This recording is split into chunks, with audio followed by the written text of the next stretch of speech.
Hey there, welcome to Business Breakthroughs. I'm your host, Neal DiPentino. So happy that you can be with us today. We have a great guest today. He is an expert in building businesses in a weak economy. He's a speaker and a frequent contributor to Forbes magazine. He's the founder of Conerly Consulting in Lake Oswego, Oregon. Welcome to the show, Bill Conerly. Bill, welcome to the show, buddy. Thanks, Neal. Great to chat with you.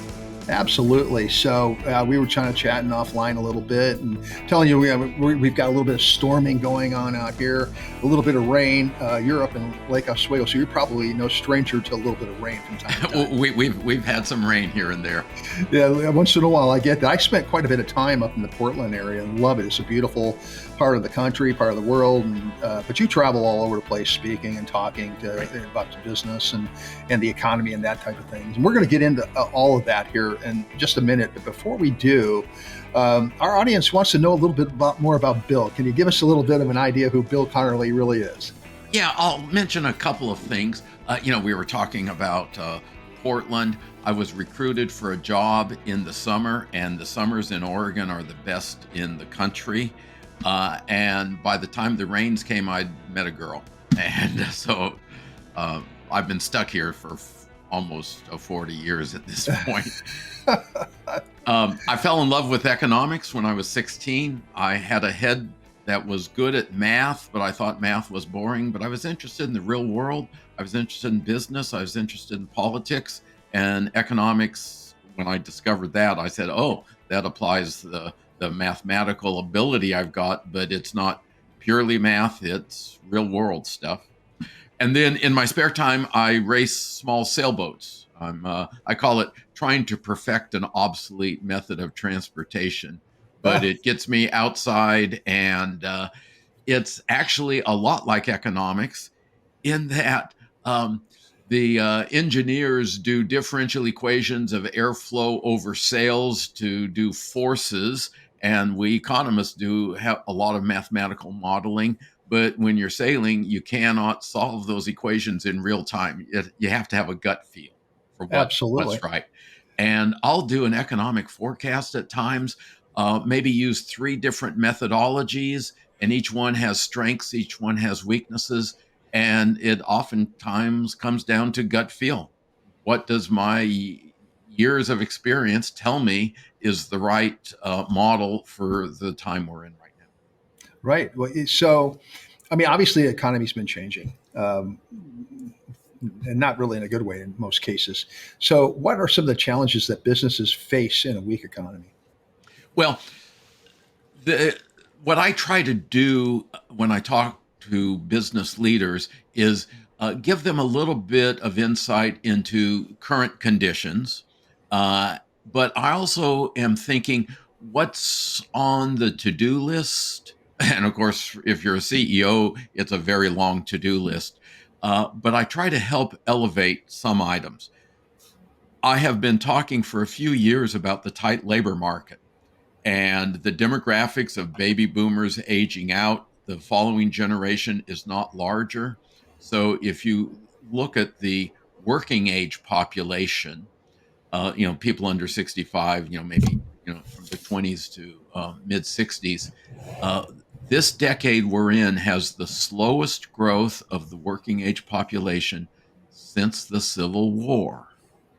The lowest growth of the working age population. So I've written a series of articles for Forbes.com about the tight labor market, how to deal with it. Had one go out this week on how to improve productivity by providing employees with better tools. Now, I'm not a tool expert, but just the concept, hey, this is important. Business leaders need to be thinking, how am I going to do my recruiting and my employee retention and bring my employees up to maximum productivity, because for a decade to come, it's going to be a tight labor market. So that's an example of where I try to identify an issue that a CEO maybe should raise from number 8 on the to-do list to number 1 or number 2 on the to-do list. Right. Yeah. So I have clients that I've worked with who are in the marketing business, and I have several clients that I work with, and that has been one of the biggest issues that they've come across in recent years is the workforce, the lack of people that they can, that they can choose from. I mean, it's really, like you said, it's really tight. But also, one of the things that we're finding is they're paying more, but not really seeing a whole lot more in terms of productivity from their clients. So, or I'm sorry, from their employees. Right. So, how do you get around that? Yeah. Well, the tight labor market, when I talk to business leaders and say, hey, what's your vision for your company over the next 5 or 10 years? Virtually everybody wants to grow. And growing in most cases means more people working at the company. Mhm. But we don't have the population for growth. Not every company can grow. So if you're going to grow, you have to steal people from somebody else, or you need to improve productivity. And I think improving productivity. I mentioned better tools.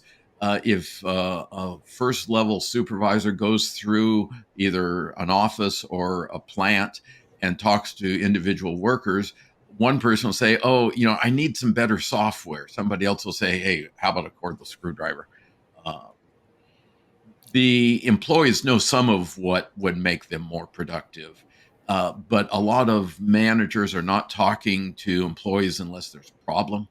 So one of the things I'm encouraging is, hey, let's talk to your employees and see, is there better tools, better training, and also first level managers are really critical to employee retention. And I'm not an HR specialist, but years ago I saw this demographic wave coming, and I started noticing articles about what improves employee retention, employee productivity. And I'm like, oh, this is relevant to people facing a tight labor market. And we're here, it's a tight labor market. And I am elevating people's thinking about how important it is to provide better tools, training, and management. So this is a situation, a problem that you knew about a long time ago, but a lot of us were caught kind of with our pants down to some extent, not really understanding what was coming down the pike. And I hear a lot of people say, well, these young people in this generation, they just don't want to work anymore. Well, that's really not the truth. They're just not out there anymore, is what you're Yeah, yeah, saying. right, right. There are not as many of them, but there is some truth in what you described, because uh, people are not desperate for jobs. They know there are jobs out there, and when they drive to work, how many help wanted signs are they driving past? So, Mm. and let me contrast that with the 1970s, 80s, 90s, when we had a huge boom in the working age population, plus women were increasingly choosing to work. So there was an abundance of labor, and a manager could be rude. A manager could snub employees, could be careless about employee relations, and the person's going to stay. That attitude has changed. The employees now know that they don't have to put up with a bad manager. So that gives some people the appearance that the employees don't want to work. I think people do want to work. They just don't want to work for a jerk. Oh, I totally get that 100%. So, and you're right. I mean, back in the day, when it wasn't as strong of a job market as it is today. I mean, we kind of had to settle in as employees and work, with people maybe we didn't necessarily enjoy working with, didn't Yeah. want to work with, but we had, bills, we had responsibilities, we had families, and that type of thing. So, let me ask you a question. So, steering a little bit away from the workforce thing. You list on your LinkedIn profile as a business specialty that you help connect the dots between the economy and businesses. So, can you give me an example of what that looks like? Yeah. Well, when I go, I do a lot of presentations. A corporate board planning retreat or a trade association has me come and speak at their convention, or a bank will have me speak to their customers. What I try to do is, everybody wants an economic forecast. Are we going into recession? Is inflation coming down? What is going to happen with interest rates? And I think of it as an engine, an economic engine. And then there are bolt on options. And when I talk to, say, electrical contractors, I'm bolting on the option for let's focus on construction activity. So that when I'm speaking, I'm not just talking about GDP, gross domestic product, and CPI and that kind of stuff. I'm relating what I do to the business decisions these people are going to make. They're thinking, gee, do I need to staff up or should I be cutting back on my overhead? And I want to address that issue. And will I be able to hire people? The HR thing. Um, can I count on my bank providing me financing? So what I'm trying to do is make the economic knowledge I have applicable to the decisions that the business leader is going to be making in the coming year. Well, so yeah, we can all like listen to the news, and we kind of have a basic understanding, I guess, maybe kind of a general idea of what the economy is. But what you're saying is that you're really individualizing this for the businesses that you work with, because everybody's really different. They want to know, how's this affect me? Yeah, exactly. And when I'll typically, if it's say a trade association convention, I will go in the day before. I'll mingle with them at the cocktail reception, and I'm asking a lot of questions and trying to learn a lot. And the typical question that I receive that first meeting is, "Hey, what about the federal deficit? And what about the dollar as a reserve currency?" A number of things that are in the news, but which are not really actionable. How I answer that. It's the questions I'd get at the neighborhood barbecue with talking to my neighbors. And what I work at doing is bringing their attention away from what they're seeing in the news to what does it mean for their business?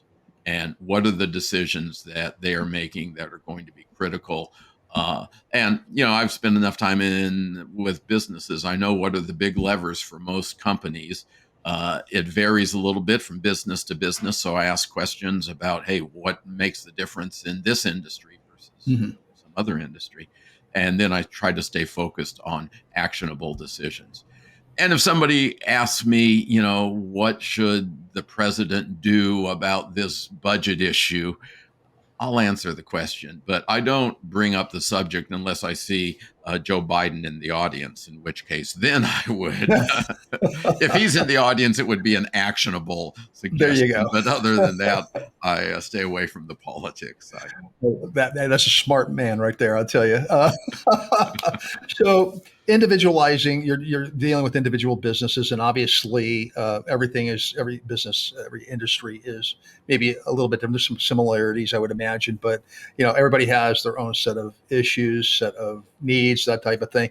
Can you give us maybe some examples of where you've worked with a specific industry or client where they've taken the information that you've given them and it's helped their business to grow? Yeah. Uh, I was brought in by a fella, major owner and CEO of a business. This is one of the smallest businesses I've worked with. He probably had somewhere between 10 and $20 million annual revenue. Usually I'm at larger companies, but I'm happy to talk to anybody. And he wanted to know when the economy would turn around for his business. And he said the economy had hurt his company and he wondered how much time he had. The bank was breathing down his neck about his loan. So I got his financials, got a good description of the company. And the next time I was in his city, I swung by, uh, got the tour of the facility, and I sat down with him and I said, "It's not the economy affecting your sales." And I had data on his industry and the region of the country he served. And it was sort of, I did it politely, but slapping him across the face that you have a sales problem, not an economy problem. And he said, "Oh, I've been wondering if I should bring in a sales consultant." Well, I'm not a sales consultant, but I'm like, yeah, bring in somebody with who can help your salespeople do that. Uh, and I also started questioning him about the costs that were impacting his profits. And I asked a lot of, I call them stupid questions. It's like, I don't know your industry as well as you do, don't know your business. So I asked a bunch of questions, and I became less and less confident that they knew anything about cost accounting. And I said, I think this is a big issue that you don't understand your costs really well on a job basis. It was a job shop manufacturing company. So he ended up bringing in a cost account. And I touched base with him a year later, and he was all smiles. He said that the sales consultant wanted him, the president, to go out on sales calls, which he had resisted. But he thought, okay, Conerly says go out, use the consultant. The consultant says go on sales calls, and he learned that what he thought was the most important thing to his prospects was only half of what was important to them. Mm. Found out something else was high on their list that they had not been focusing on. And their cost accounting expert says cut your bids by 20%. You're throwing too much overhead in that. You can be profitable if you cut your bids to 20%. So when I talked to him a year later, he said that they had booked all of their capacity through the rest of that year, and that the next order that comes in will trigger a phone call to people he had previously laid off to Oh, come back wow. to work. Uh, Nice. and I've thought about this ever since then. I did not solve his problems, uh, but I identified the problems, and he, like most business leaders, he was smart enough to fix his own problems. But he needed somebody to say, "Hey, it's not the economy. You got a sales problem, and you need an expert here." So, outside of my expertise, the problems were solved. But it really helped to have somebody with an economic perspective look at this guy's situation. Absolutely. Yeah. The first step in solving a problem is identifying what the problem is. So I think, yeah, Yeah, you offered a great service to this man. yeah, So fantastic. Congratulations on that. Well, look at, we want to talk a little bit about the economy because that's sure, what you do. You're an yeah, economist. I said it right this time. I've been practicing in my head. It's a little bit of a tongue twister. So yeah. what do you, so we see everything that's on the news right now. So what is your perspective on what what our future is with the economy in this country? Yeah, well, looking short term, and for people, given the Internet Archives, let me say this is mid January 2024. And I have adjusted my forecast. Last year, I thought we would probably go into a recession. Now I'm saying a recession is possible, but unlikely, less than 50% likely that we go into a recession this year. But I don't think we're completely out of the woods. I think we have a weak first half of 2024 coming in terms of the overall economy. So companies that are sensitive to the economy should probably be expecting weaker sales and orders early in 2024 with improvement later in 2024 and on into 2025. Inflation is coming down. It's not down to zero, and consumers are still unhappy. Inflation is the rate of change of prices. And if you go from 8% inflation to 3% inflation, that's a reduction of inflation, but prices are still higher. Right, right, 8% one year and 3% the next, that's 11%. And somebody goes into the supermarket and looks at a head of lettuce and says, wait a second, don't tell me inflation's coming down, prices are still higher. So right. consumers are a little bit frustrated. They're also frustrated because when they got a pay raise because of inflation, they said, I'm worth a pay raise. I earned that pay raise. I deserve that pay raise. And then most of the pay raise goes to higher costs for rent or housing or filling up the gas tank, and they feel like they've been robbed. Right. Whereas both the pay raises and the higher prices were part of the same inflationary phenomenon. So consumers are a little grumpier than they really should be, but I'm not going to go change the world of consumer attitudes on that. Right. Right. And in Right. this environment, then a lot of people are asking me about interest rates. I think the Federal Reserve will start cutting short-term interest rates the middle of 2024. Hmm. There are some folks who had been hoping that the Fed would start cutting in March, and I don't think that's going to happen. And then we'll come down. But one of the things is, a lot of humans. It's a human foible that we tend to focus on the recent past rather than the long-term past. And we have come from interest rates that were near zero, right after the pandemic got rolling.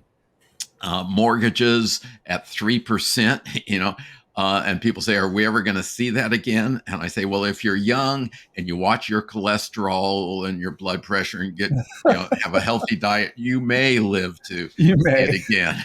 Yeah. But those Yeah. of us with some gray hair, nah, I'm never going to see 3% mortgages again.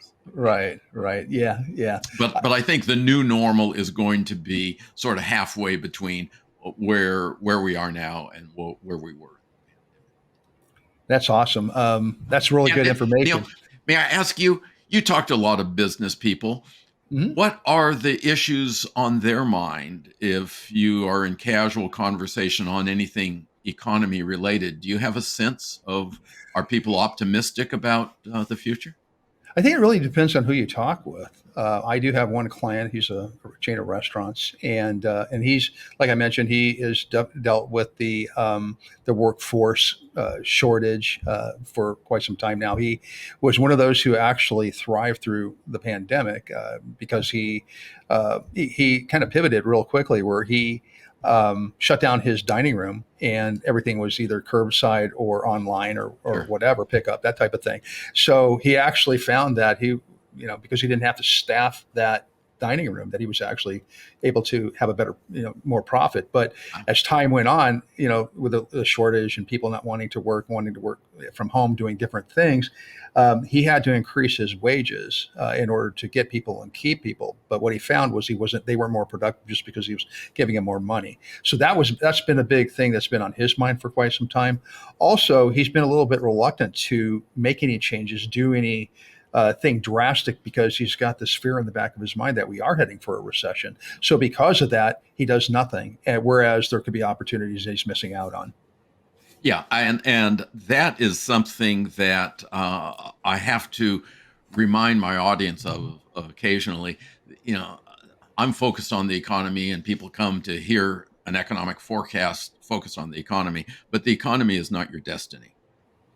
Your destiny as a business leader is the opportunities you seize and the challenges, the problems you avoid. Right. And I would rather have if I were buying stock, I'd rather have great management in a lousy economy than the opposite.